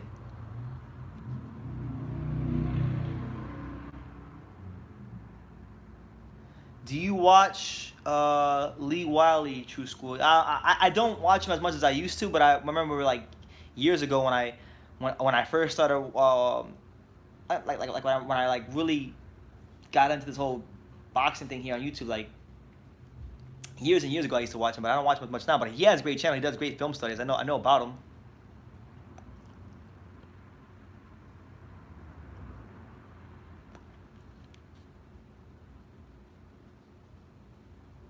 To be honest, PBC has to have better fights than both Top Rank and DAZN. Eddie Hearn the last couple months. Yeah, we'll see. How much does it cost to go to the UK? Well, I was looking at flights last night, because I was looking at flights last night, and I was just seeing how much it costs like the winter time, and you can get flights from flying out of Miami or Fort Lauderdale for like $500. So I said, fuck it, why not? Let's do it. So that's probably what I'm gonna get really soon. Is a flight to the UK.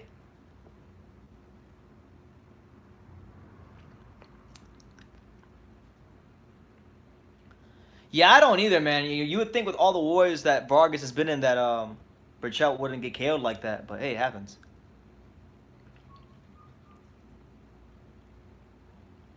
But yeah, so I'm looking to go to the UK at the back end of this year. And I'm like over the moon about it. To be honest with you, we'll see how it goes. We'll definitely see how it goes. Just gotta get a couple things squared away. What else is there? Let's see. Michael Benson just tweeted. Let's see what Michael Benson just tweeted. By the way, I want to let you guys know, I just started using my True School Sports Twitter account. So if you guys are on Twitter, go ahead over there right now for the 14 of you that are here right now. Um, Go over there on Twitter and go follow me at True School Sports. I'm gonna be tweeting on there a lot. I'm gonna be using that a lot in the coming days, months, years. So if you're on there, go hit me with a follow. Um, you think? Do you think Hurt is? Yeah, Almora. It's round trip. You can get like a $500 flight, $600 flight round trip to the UK to London, on like British Airways or American Airlines for like $500, $600. So that's what I'm gonna do. Do you think Jarrett Hurd is done? No, I don't think he's done. I think he's still gonna be a top fighter in the division. Can still become world champion again. He's not done. I do think though that maybe he might be getting a bit weight trained. He's big as hell for the weight, so you might need to finally consider moving up to 160. Get ready for the accents. The country is about as big as one state, yet there's hundreds of completely different accents around the country. Yeah, I know. Like people from Liverpool and Nottingham and Manchester and London, they all sound different, So we'll see. And then you have Leeds, and you have Sheffield, and you have West Brom, and all these different places. Are you gonna be in the north by any chance? The north. So I'm bad with geography. So is that like Liverpool? Because I plan on. I'll tell you right now, the two cities that I'm going to visit while I'm in the UK are going to be 1,000%. It's going to be Liverpool, and it's going to be London. So Liverpool, I'll be in Liverpool 1,000%. Oh, my dad's here. My pops is here. Yo, champ. What's up?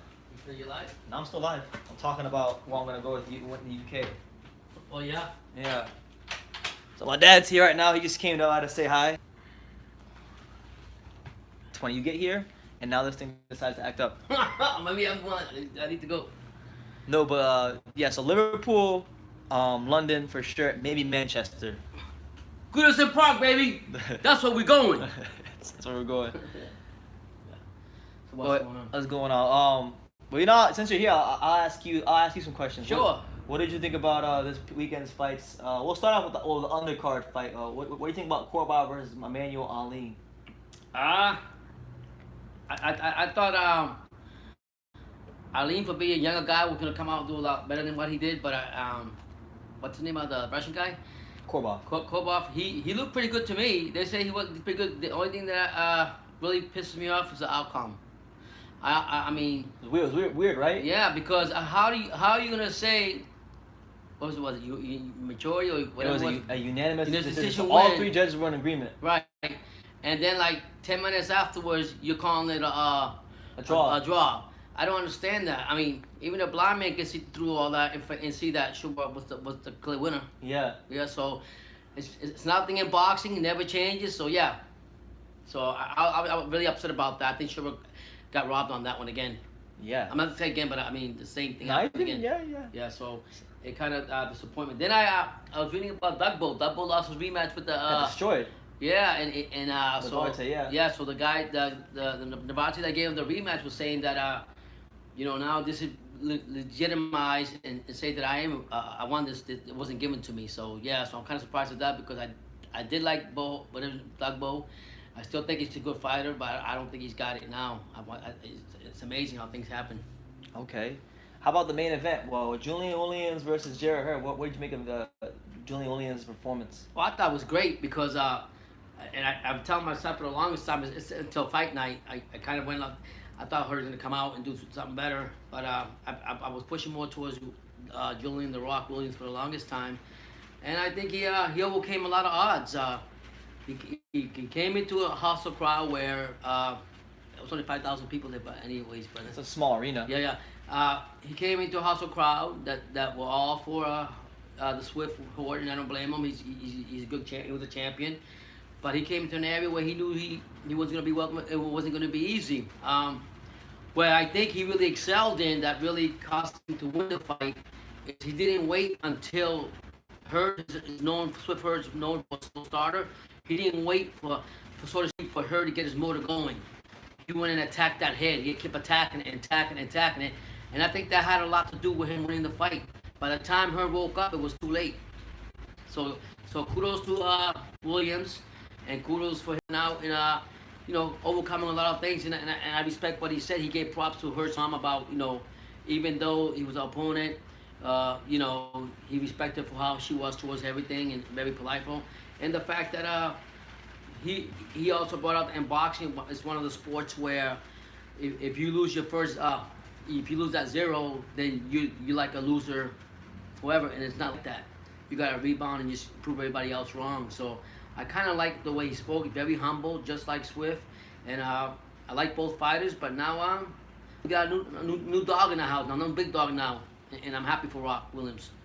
Absolutely. One of you guys asked me earlier how much you train at boxing gyms in Florida, right? How much does it cost per month? Well, every gym is different.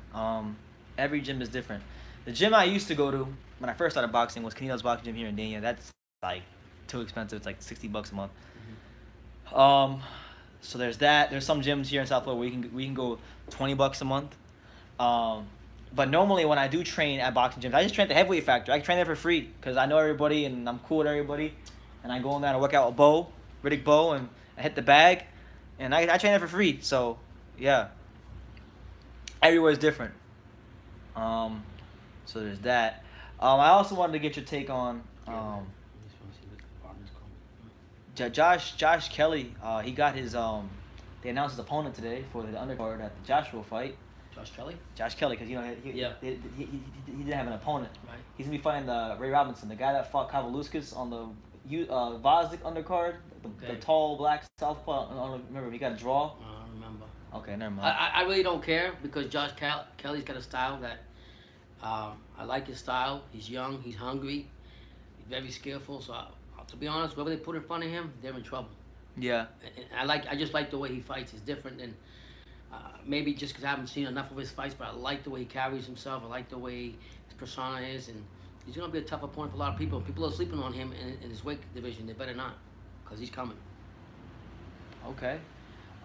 We have this weekend's fight with Deontay Wilder versus Dominic Brazil. Yeah. What do you think about it?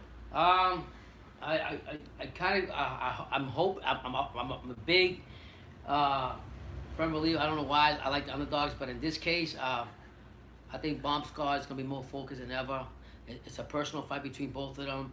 I think that Brazil's gonna give him some trouble, but I don't think he's gonna win the fight. That's just my own opinion on that. So I think Bronze Bomber will win the fight. Okay, and then last but not least, I wanted to see what you thought about this. It was announced today that in the UK, Tom Schwartz versus Tyson Fury will be on pay-per-view over there. We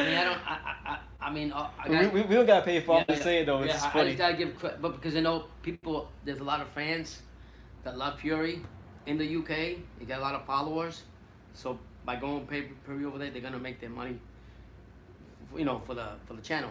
But honestly, I think it's a Mickey Mouse fight. That's just my opinion. It's a Mickey Mouse fight. That's where I would agree. I don't understand how these matchmakers constantly okay, he just signed $100 million Fury, and yes, he had a great fight against Wilder, but then you're gonna put him down with somebody that we don't know. We want the big fights. They say he's ranked number 2 in the WBO. That's why he's fighting though. Yeah, that's all bullshit. But then it doesn't matter if he's ranked number 2 because Tyson Fury, because when you fight as a mandatory, you only get a certain percentage as a mandatory. Oh, you don't get if you fight the champion. Wow. And Tyson Fury said he doesn't want the mandatory split, so it doesn't even make sense to go that route in the first place. So I just think it's just another just priming them up for a bigger fight when it comes up. But it is what it is. It's boxing. Every time we think they're gonna put him with the right boxes to fight with the same level, it always comes up with something. Look, prime example, Lomachenko. I wanted him to fight Fimo. I wanted him to fight somebody. What's his name? Comey. Comey. And he fought this guy. He's a mandatory Corolla, whatever his name is. So I mean, boxing is like that. Every time you think you got it picked, you got it figured out, they always come up with something. Just like last night's the decision that they had with the fight. Yeah, absolutely. Let's see. Let's go to your comments. Yeah, I do live in South Florida. Just so you know, Battle Hub. Are you and your dad into football? Not soccer football, American football. Yeah, we love. Yes, sir. I want to say I love it anymore. I used to love it a lot. Sir, more. can you say Tom Brady? He's a New England, baby. he's a bandwagon. Yeah, I love Dan Marino. He's I grew up with Dan Marino, the Miami Dolphins since '85 in Miami, but I'm originally from New England. My bloodline's from New England, so I have to go with number 12 Brady, baby, all day. He's a bandwagon Patriots fan. Oh, you can tell me all the This guy, fucking, he lives here. He's a Dolphin fan. He lives up there. He's a Patriot fan. I like the Panthers. I'm a Carolina Oh, Panthers he's fan. faithful to the day. I love my Carolina Panthers. I mean, I love. It's like love hate. Like Yeah. I pretty much accepted that the Panthers are never winning the Super Bowl because I've seen the Panthers do everything as a fan. Like I've seen them go 1-15. I've seen them go 15-1. I've seen them lose the Super Bowl twice. I've seen them lose in the NFC Championship. I've seen them lose in the first round. I've seen them lose in the wild card. I've seen them go 2-14, 3-13, 4-12, 6-10, 8-8. They've been absolutely tough to follow. I love them, but they're tough to follow.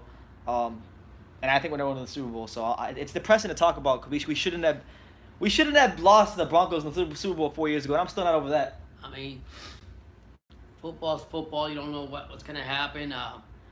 Sometimes the favorite is not the favorite to win. It's crazy. They've had other stars. I always refer to one team that I always liked and thought that they should have won a Super Bowl, but they didn't. Was the Washington Redskins when they had all that talent that they had a few years back, and they didn't go nowhere. So sometimes having all that great talent is not chemistry. Chemistry is based on the talent that can go line in line, hand in hand with how the program runs. But I can tell you what, Cleveland's going to be good this year. Got two good receivers. They got a good quarterback. So watch out for the Browns, even though, Yep. Someone said Fury ain't that popular in the UK, and it's actually getting worse Well, because of this fight with Tom Schwartz. well, I guess that's based on your opinion, but based on what I've seen and what I see, you probably got the speaking facts, so I'm not disrespecting you. I think he's very popular. I just feel that he's a big name. He's not Joshua popular though. No, probably not, but still, he's out there. I mean, I know some comments. My son made some videos. A lot of you guys are not really too happy with Fury, so for whatever the case is, but I do gotta say one thing: he's a fighter, and he'll take on anybody, and he's not afraid of anybody.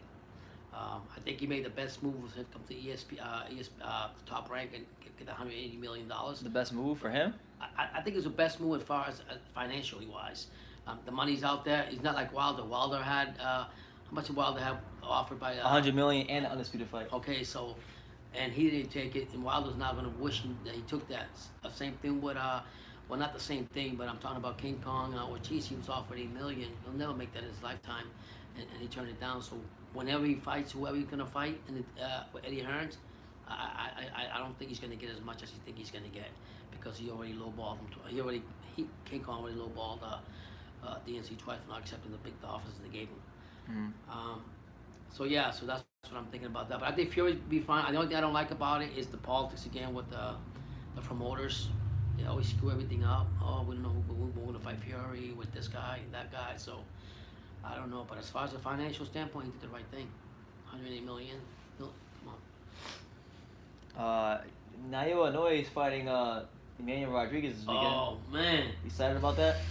I'm very excited about that. Rodriguez is very good from Puerto Rico. I think he's gonna put up a good show. But honestly, I got to go with the Beast. I think The Monster? Yeah, the Monster. I think he's gonna beat him. I wish I was like single again, where I could have more time, do more with my time. I had peace of mind and enjoy interacting with my son. I see everybody, and you see this guy right here. He's got so many connections in boxing that I didn't even think he knew he had. I didn't even know half this He's shit. got people from Kazakhstan. He got the managers. He got these people from over. He's got so many people. He just walks in the gym. Anywhere he goes, people know him. So I told him I speak volumes on his hard work with True School Sports and thanking you guys for the support that you give him. And he can go a long way if he just networks more. But he's got the connections. Yeah. So it was good to finally Oh, share great. going to a boxing It was- event oh with my my God. father. You know, That was great. I've gone to a lot of fights. I've gone to a lot of things by myself or with other people, but never with him. So Yeah, we it had was fun. good. Talk boxing. We talked about everything. And we'll be going again on July the 12th. Yeah. Right here in South Florida. Yeah. And hopefully, things get better. I get situated where my situation maybe go to bigger fight because I want to do that with my son. I want to spend time.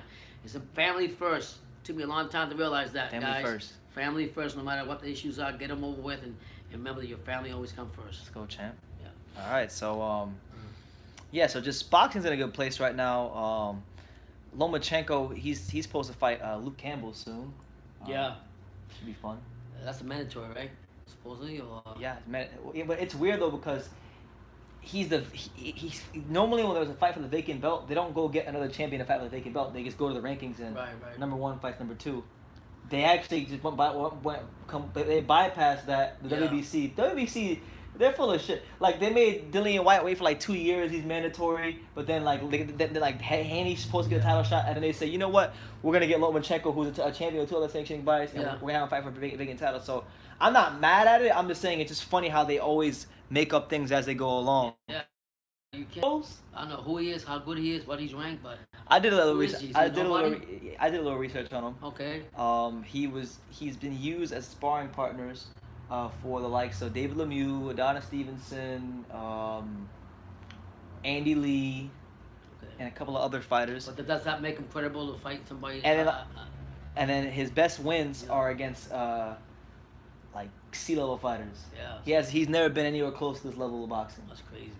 and he's 35. Wow. Yeah. So like, I mean, to me that's another gumball picked up from the gumball machine to fight Gigi because he's sparring these fighters does not mean that your skills or your skill level is the same as the person you're going to be fighting next. So, and because Gigi's been out for a little bit, I think that's why they're doing it again, like priming them out for whatever big fights come up. But I don't want to see a third Gigi fight. I don't. Oh, you don't want to see one either? No, I'm tired of that soap opera. I'm done with that. You know, Gigi won the first one and whatever, Canelo got the other one. I don't want to go back and forth. Let's see Gigi move up now with DNC to fight other fighters and Canelo do the same thing. And if it does happen down the road after they fight credible fighters that are in their level, more better than than that, then I'm with it. I'm okay with it. But that's now, I'm done. I'm tired with that soap opera. It's like watching the movie over and over. I feel you. Al Moore, big shouts out to you. You say you used to live in South Florida. You used to live in Weston. So it means you must have had some money. You must know where the money's at. You know where the money's at. Because Weston's a nice area. Yeah. They got horses and They shit. got out there. honeys up there too. Woo! Colombia, Venezuela, you name it. They got everything Yeah, there. they got that everywhere. Yeah. Mainland Puerto Rico has had a decent boxer since Cotto was retired. DHG is Puerto Rican, but he is from Philly. What else? Who, Rodriguez? No, they're saying like Puerto Rico itself, like the actual country there hasn't like a Puerto Rican Yeah. to come into boxing and like do well by some time. Well, isn't Verdejo? Isn't he originally from the island? Yeah, but he hasn't. I mean, he's got a, but he's coming back. He rebounded. You know, he's not dominant like Philly's Trinidad or Miguel Cotto when they came in. Of course not. But we knew that as Puerto Ricans when they came in the ring to represent the island, we knew there was going to be definitely a fight and a W on our side. But the Puerto Ricans now, we don't have that right now. And one of the guys that's training a lot of the Puerto Ricans now is Freddie Roach.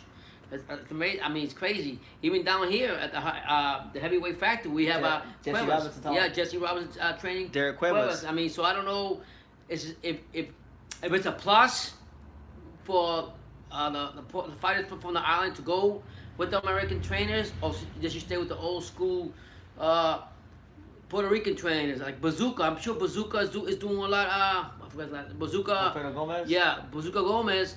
He's around the island. I don't know why he's not training. That guy will probably give him a lot of knowledge in boxing, and I'm sure there's other ones out there.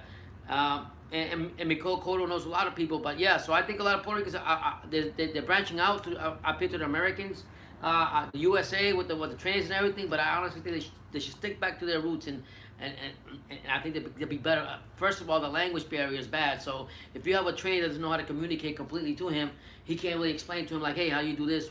Do it this way, do it that way. You just can show him, and hopefully he learns by that. I think that's the great Jesse Robinson's doing that with Cuevas. I seen him fight. I really criticized the Puerto Rican fight, and I'm Puerto Rican because I'm old school. He said he sucked. Yeah, he was going off on the guy. He fucking broke his hand in the first round. But then I didn't realize he broke his hand. I didn't know all that, so I got to give him. He had too great, give him respect on that. But I want to see more from him. I'm a boxing fan. I like aggressiveness.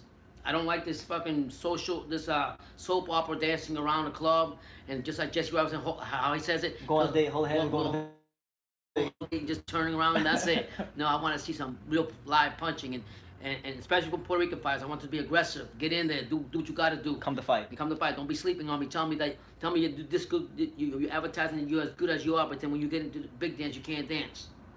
So, kudos to Puerto Rican fighters. Eventually, somebody's gonna come out of there. There's a few down here that I love. Young Puerto Ricans, also prospects, they're doing pretty good. But just keep your eyes open. Somebody from the island's gonna come out. And Verdejo could be that one. He learned. He got humble. His showing was okay this last fight, but he's got to do more. And we'll see what happens. But I think Bazooka Loma should get involved with that. Okay. Is there anything else of interest that you, boxing-wise, you want to talk about? Right now, me basically, I just think that I'm really angry about the judging. I wish there was a system that we could fix that, but we can't. Like, I don't see how judges see, like, we can watch fights with our own eyes and know who's winning, and I don't know what the judges are looking at, and you just never know, and I hate that, because when it comes for the final outcome, it's always a toss-up. Or like my son says, just hold your breath for 60 seconds. If you survive that, you'll be okay. You know, because we don't know what. I always say, don't hold your breath. Yeah. Because I mean, I get frustrated with that. I'm a passionate boxing fan, and I'm seeing what I'm watching. But then, just like my son said, you better hold your breath. Cause don't hold your breath. Cause you don't know what's gonna happen. Sure enough, it happened on this other fight. The same thing with the Hogan fight we were watching together. He told me, I just Hogan beat what's his name, Magia, and they gave it to him. I don't know what's going on with boxing. I'm tired of it. I wish he could do something about it. You know what we should do? We should use our little platform here to try to get to the bottom of this. I don't know.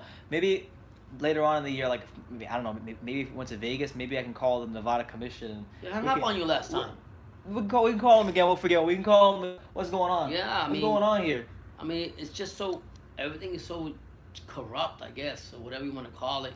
Follow the money. And okay, it's mafia. Mafia's been around for a long time, so I get it. But at some point, when you don't have the right decision on a lot of fights that a lot of fans came out to see, a lot of fighters, and they pay for it, you're not only stealing from the box that fought his heart out in the ring, but also from the fans that knew who the true winner was. Mm-hmm. So I think they should have. And you're making a mockery of the sport. Yeah, so I think they should.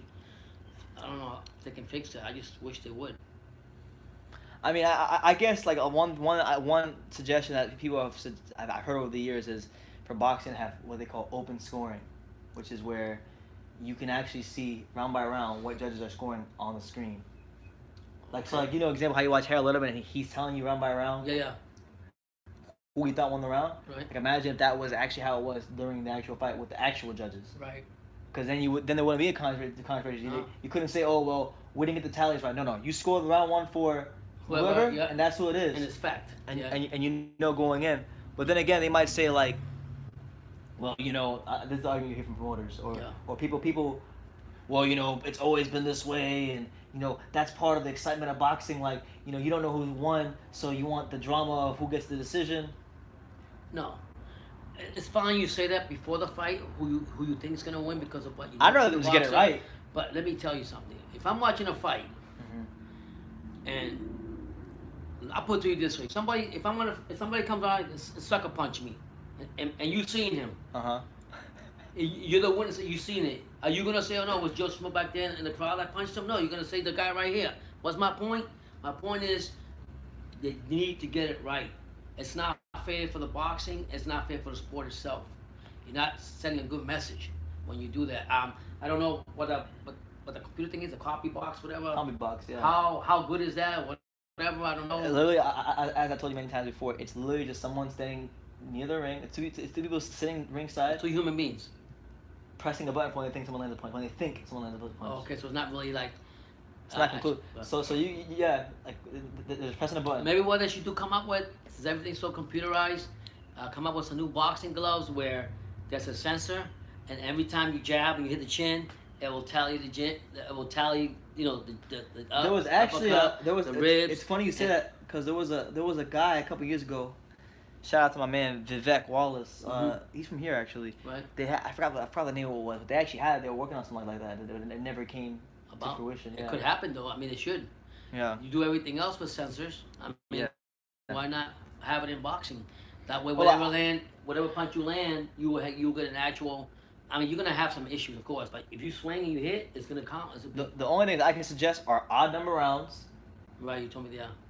and open scoring, where the judge had to review those scorecards as it's actually happening. Hmm.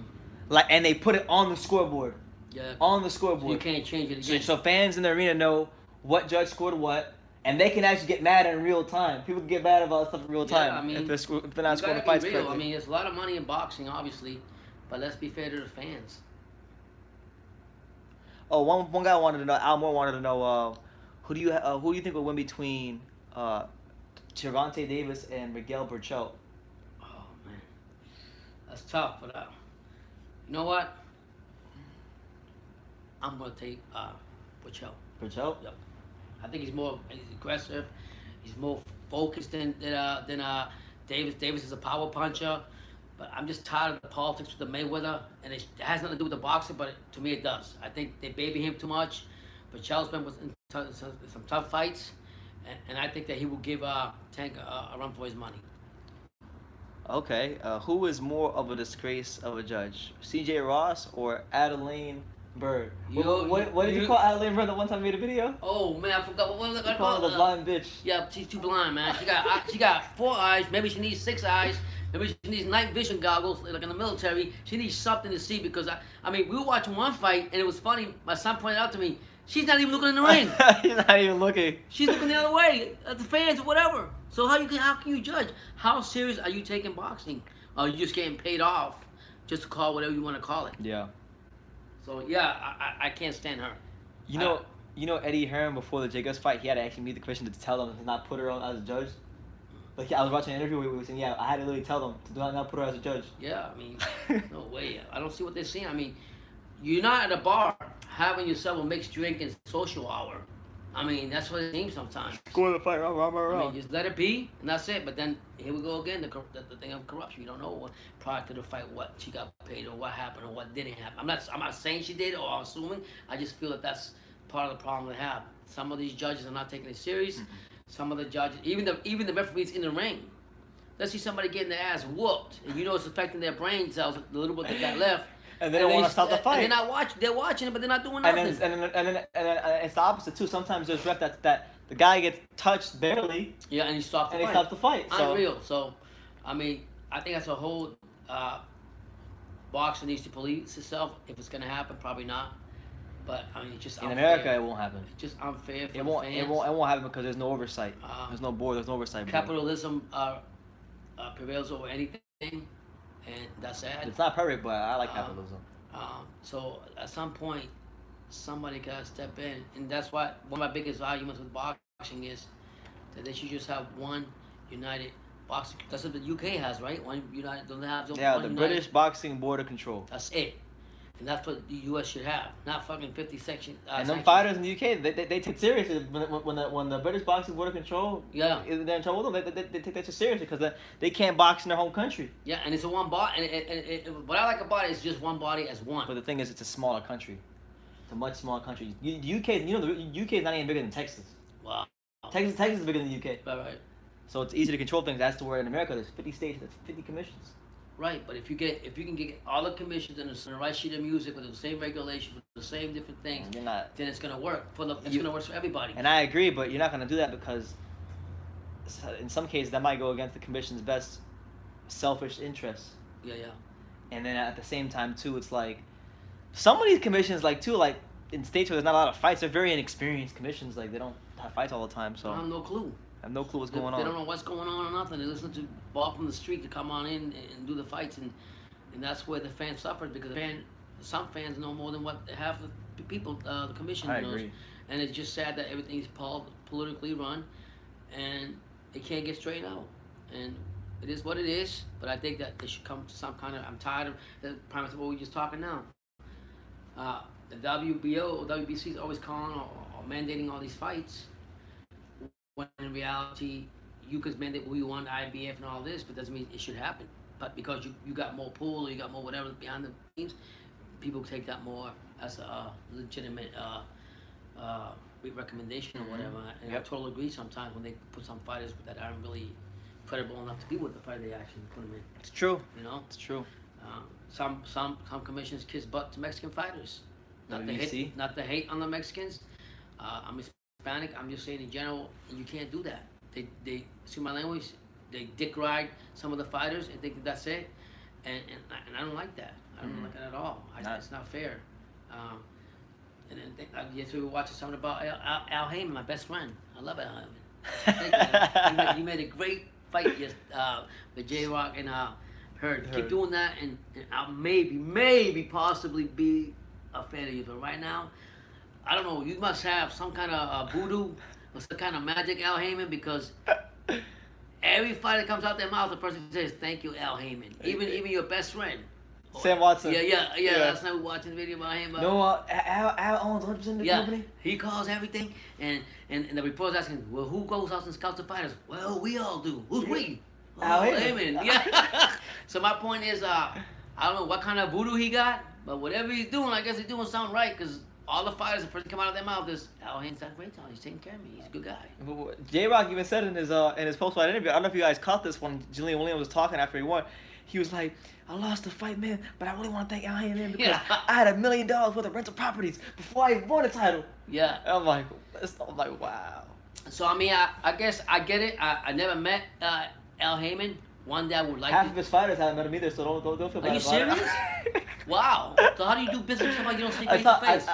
My friend. What's funny is I have a friend who was at the fight on Friday when we went. Yeah. We didn't meet him. We didn't meet him because he was sitting at those tables kind of in front of us. Yeah. But he was there. His name is Nelson. His name is Anthony Nelson. Wow. And he's a manager, and he called me up the day of the fight, and we were talking, and he brought his African fighters. He's African. He brought his African fighters he had with Don King because he was trying to get stage gym, Right. and he brought him to Don King, and he asked him, and he said, I asked him actually because I wanted to know because Right. he's a manager, so I'm assuming somewhere along the way he's talked to Al Heyman, and he told me, yeah, I've talked to Al probably once. He's a nice guy. So like they all like him, but they only talk to him one time. It's all like, I think what it is, Al Heyman has like a tight grip on his company and everything. You know what I mean? It's like a coach with a football team or a coach whatever, where they have the media off limits, or they have some kind of regulation they want the players to do or shave or whatever. I think Al Heyman, when he meets his managers or whoever the promoters are for their fighters, he's there to know in stone. This is what you're gonna say. This is what you're always gonna say. And this is the only thing you're going to say. You're not going to give too much details about anything or what's going on, how to do it. That's all you have to say. Just say Al Heyman. I swear to God. If I hear that name, in my sleep every day. When I think about PBC, I think Keith Thurman, any of those fighters, even Caleb the Plan I like, any of those fighters, all I see, I don't even see their name first. I see Al Heyman. And my father, oh shit, yeah. So I mean. How about when you see our friend at the Heavyweight Factory, Henry? Oh man, talk about putting butter on a toasted bread. I mean, as melted as you can. That's. But he's cool with everybody though. He makes sure he doesn't step on anybody's toes. No, because he's being politically ass kissing to everybody, so he doesn't step on nobody's toes. So when they do have some type of promotion or that work with any promoter, they're open to working with him. Right. Yeah. So he's like that, and I have nothing against that, but I'm not like that. I can't sit there and say, oh, this guy's great, blah blah blah blah. No. Okay, you work with him, and that's it. You know, and that's why you were right. I got a better feeling for Heyman's second right hand man. I like him better. Sam Watson, yeah. Because you could tell that. I'm not saying that. I'm not discrediting Al Heyman because I don't know him. But no one does. Saying. I don't even think Sam knows Al Heyman. Sam Watson is like very straightforward when he gave his answers. Yeah. He might not give them directly, but he did. And if it was an answer that he had to answer by himself, what's going on? All he said was the key word. I don't know. Al Heyman. Al Heyman, I don't know. Yeah, Al Heyman, yeah, I know about that. I know about his history. Al Heyman was a boss in the music industry. I know about. You think Charles is going to beat Harrison this time around? Right? No. You don't think so? Nope. Defense fight, better defense fighter? Yeah. Why doesn't Jinky Pacquiao call out Al Heyman? She doesn't want to end up in the trunk, that's why. What happened now? Because Jinky Pacquiao, I think she said, Manny's wife, she said things about Bob Arum in the past. So I think that's why he asked me that. He's asking why she doesn't do the same to Al Heyman. She'll probably end up in the trunk of someone's car if she does that. I mean, you just don't know. I mean, at the same time, her husband chose to be with Al Heyman, so out of respect for her husband, she's not going to go ahead and dog him like Top Rank did with... All them checks clear. Yeah, so that's what he's looking at, the dollar signs and the big fights within the Al Heyman group, and that's what it is. So he's got a lot of opportunity. I really wanted Manny to sign with DNZ, to Zone. I want him to sign with him. I think he would have more options, but I guess he doesn't see it that way because he wants some sort of rematch with somebody like this Keith Thurman thing. All the top welterweights I with mean, PBC. I don't know who you guys want to win that fight, but I got Pacquiao. I got Pacquiao. I got Pac-Man. Yeah. Pacquiao. Anyway, we've been live for 106 minutes. It's been an absolute Great. pleasure, guys. It's a depressing, rainy day here in South Florida. Yeah. I'm be real with you guys. This might be the last live you get for it. Could be 2-3 weeks. It could be 2-3 months. We just don't know because there's a lot going on right now. All of us. For all of us right now, family-wise, a lot going on. So if I don't talk to you guys live for 2 to 3 months or longer, who knows? You'll still see my videos. I'll still be plugging away here on True School Sports. And I just hope that you guys continue to support, continue to hit that like button, subscribe, do all that good stuff. To my UK supporters, hopefully I'm out there soon. Yeah, life is about challenges, and right now we're going through a lot of challenges. A lot. We just want to discuss right now. A lot. Even with that said, we always have time for our favorite boxing fans to support True School Sports. Absolutely. And I'm very grateful for that, and God bless you all. God bless you all. So, like I say in every single video, and we'll continue saying it to the end of time, you can love me or you can hate me, but I'll just get from there yet. So